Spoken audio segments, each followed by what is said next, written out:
Let's say concept है secret reserves. What are secret reserves? Secret reserve is a reserve the existence or the amount of which is not disclosed in the balance sheet. Provision दिख रहा है balance sheet में, कहां आ रहा है? Current liabilities में आ रहा है प्रोविजंस, या as a reduction from asset. Reserves दिख रहा है बैलेंस शीट में, रिजर्व्स एंड सरप्लस के अंडर आ रहा है. सीक्रेट रिजर्व, कोई ऐसा रिजर्व क्रिएट किया जो बैलेंस शीट में दिख ही ना रहा हो. अरे ऐसा कैसे हो सकता है? भी बताते हैं. It is called a hidden reserve.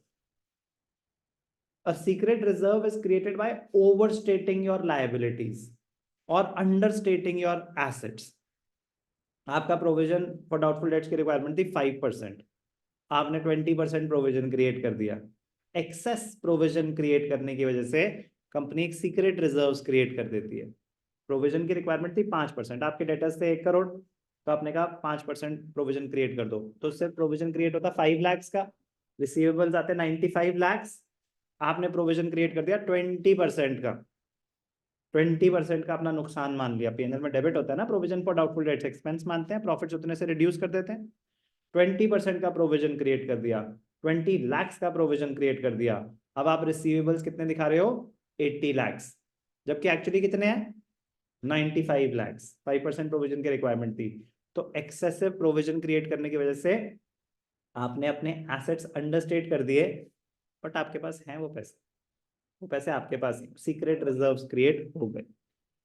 It can be said that there is a surplus of assets over liabilities. मतलब एक्चुअली एसेट्स ज्यादा थे, दिखाए आपने कम हुए हैं, but not disclosed in the balance sheet. Such reserves are created by showing the assets at a lower amount and liabilities at a higher amount than actual. मतलब जो उनके एक्चुअल पोजीशन है, आप एसेट्स को अंडरस्टेट कर रहे हो और लायबिलिटीज को ओवरस्टेट कर रहे हो. अगर ऐसा कर रहे हो तो it will lead to creation of secret reserves. Creation of a secret reserve. Some of the ways in which secret reserve, by charging excessive depreciation. Depreciation की रिक्वायरमेंट थी 10% की, आपने 20% से डेप्रिसिएशन चार्ज की हुई है, तो आप तो एसेट्स को अंडर वैल्यू करे जा रहे हो, करे जा रहे हो. By under valuing stock in trade. Stock in trade, जो आपका स्टॉक है, क्लोजिंग स्टॉक, जो सामान बच जाता है ना, उसकी वैल्यूएशन होती है. Stock is valued at cost और market price whichever is less. आपने ज्यादा कम पे दिखा रखा है. Understating your stock. Stock is an asset, तो understating your assets. By creating excessive provision for doubtful debts, by charging a capital expenditure to P&L account. Sir, it is an error. हाँ, but उसको मैं कर रहा हूँ कि मैंने खरीदा था, ये बुक शेल्फ खरीदा था 10,000 रुपए का, मैंने कहा इसको रेवेन्यू एक्सपेंस दिखा दो, जबकि ये तो मुझे लॉन्ग टर्म बेनिफिट देगा, हर साल यूज होगा, ये बुक शेल्फ सामान रखने के लिए यूज होगा. तो एक जो चीज मुझे लॉन्ग टर्म बेनिफिट देने वाली थी, something which should have been treated as a capital expenditure, मैंने उसको revenue मान लिया. So I'm creating secret reserves. I'm overstating my expenses, understating my profits. By showing a contingent liability as a real liability. Contingent liability is a liability which may or may not arise. आपने उसको अपनी non liability, मतलब एक actual liability मान लिया.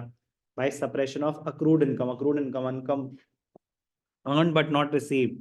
काम कर चुके हो, आपने पैसे नहीं मिले, आपको पता है मिलने हैं, कह रहे नहीं नहीं अभी मत दिखाओ ऐसे. Understating your income. Understating your income. तो overstating your expenses, understating your income, overstating your liabilities, understating your assets leads to creation of secret reserves. मतलब किसी नाम से रिजर्व नहीं क्रिएट कर रहे, लेकिन फिर भी आपको पता है कि भैया आपके पास ना सरप्लस क्रिएट हो रहा है छुप छुप के. एडवांटेजेस, पैसा पड़ा हुआ है जो दिख नहीं रहा, और जब जरूरत पड़ेगी तो टेंशन नहीं होगी. It increases the working capital of the concern and also strengthens its financial position. It enables the directors to tide over unfavorable time. मतलब सबसे इंपॉर्टेंट ये होती है कि आपने रिजर्व मतलब इतने ज्यादा ओवरस्टेट कर रखे हैं ना अपनी लाइबिलिटीज, जब एक्चुअली राइज भी होंगी तो यार उससे ज्यादा तो अपने वैसे ही दिखा रखे हैं. आपने प्रोविजन क्रिएट करना था 5%, आपने कर रखा है provision for doubtful debts 20%. Unfavourable time करा, डूब गए 20%, कोई टेंशन ही नहीं हुई, क्योंकि हमने तो पहले से ही उतना प्रोविजन क्रिएट किया हुआ था. ऐसा नो, तो उन सिनेरियोज में काम आता है.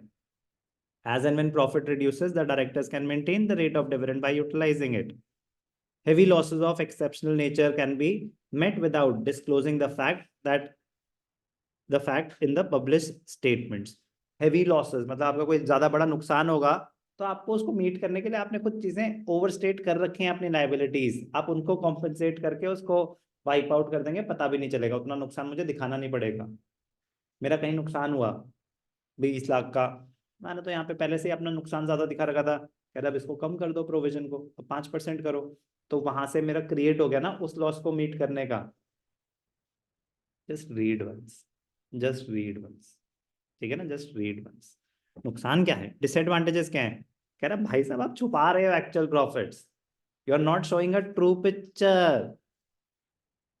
कॉन्सेप्ट ऑफ प्रूडेंस को आपने कुछ ज्यादा ही डिटेल में अप्लाई कर दिया है, उतना नहीं होता। Balance sheet will not disclose true and fair position of the business, it may negatively affect the market value of company's share, the share holders do not get their dues, क्योंकि share holders को जो dividend मिलता है वो तो profit पर depend करता है, आपने तो अपने प्रॉफिट ही अंडरस्टेट कर दिए, तो कमी तो डिस्ट्रीब्यूट होंगे फिर शेयर होल्डर्स में। तो ये क्या है,